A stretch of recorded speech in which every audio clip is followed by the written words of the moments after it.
Hello, people of God. It is another gorgeous day, and I'm having technology issues. I really need to get a new phone. My phone I bought in 2017, and it's starting to get a little flaky and worn out. But getting a new phone is so much work. Sure, the really super smart people at the phone store can transfer all of my data and all of my contacts, but I still have to learn a new phone. It's kind of crazy. I have to start thinking about what kind of phone protector I want, what kind of cover I want. And do I have the right charging cable? Because they always change the charging cable and I never have the right one. So that means all of the cables I have stored all over the place, in the car, in the office, at home, in the bedroom, whatever, they're not going to work. So I need a new phone and I have to decide, is it worth the hassle? It's kind of that way with a lot of things. When we look at doing something new, when we look at a change, we have to weigh out the blessing of the newness, of the new thing, like the phone, versus the hassle of making the change and embracing something different. We see this today in our gospel lesson from the book of Matthew, chapter 9, verses 16 and 17. We're picking up in the middle of the story. Jesus is talking about mending clothes, and he's talking about wine.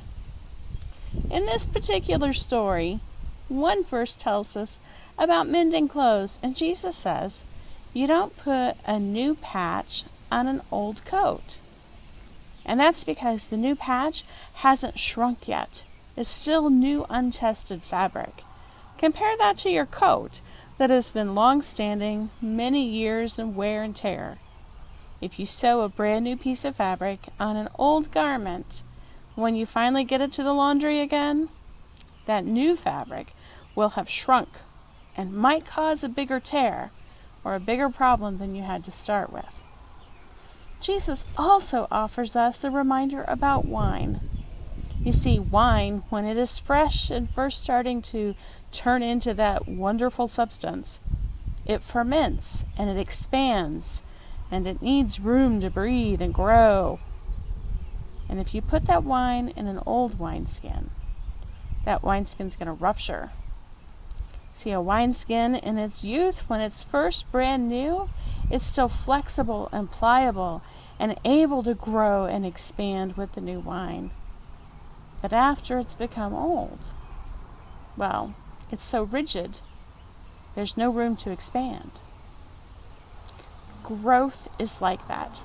Growth is like both of these. There's two different ways to grow. One of these is growth, knowing that sometimes as we grow, we need to make repairs. We need to ask ourselves, is what we're doing worth fixing? That coat, does the zipper still work? Is it threadbare in other places? Does it even fit? Is it worth taking the time to patch and repair it? And if the answer is yes, then we need to make sure that we repair it with the right materials, even if it takes longer to make the repair than we want. And other kinds of newness, new growth, like new wine and new wineskins, well, it's still wine, it's still familiar, but that particular harvest of newness might have come from a new vineyard. They're definitely new grapes. Someone else's hands might have plucked this fruit and prepared it. There might be a new winemaker who's overseen the process of fermentation. But it's still wine. But it's new wine in new wineskins. How does this connect to the Holy Spirit? Because after all, we are in the season of looking at the Holy Spirit and how it moves and impacts us. So I've chosen to put this in conversation with a story in Acts chapter 8. There was this guy named Simon, and he was a magician or a sorcerer, and he had a really big following, and people trusted him. And he came to know Jesus through the teachings of Philip, and he was baptized with water, just like many of the people who followed him, and it was a good thing. And then Peter and John came to town and offered a baptism of the Holy Spirit. Well, Simon saw how powerful the Spirit was. He saw how amazing it was to be filled with the Spirit, and he wanted to pay for the right to do it himself. He wanted to control the Spirit. Simon was falling back on his old ways. He hadn't yet left them behind. He hadn't grown enough yet as a disciple of Jesus. Sometimes, friends, we need to leave it all behind. We need to let go of our desire to control and embrace what God has in store for us. I think ministry and mission work is a lot like this. As disciples of Jesus going forth to transform the world in His holy name, we're embracing something new. Every day, something new. So let me ask you this question. If you were to let the Holy Spirit in, if you were to be bold in your prayers and pray for the Holy Spirit to come upon you, would you expand or would you burst?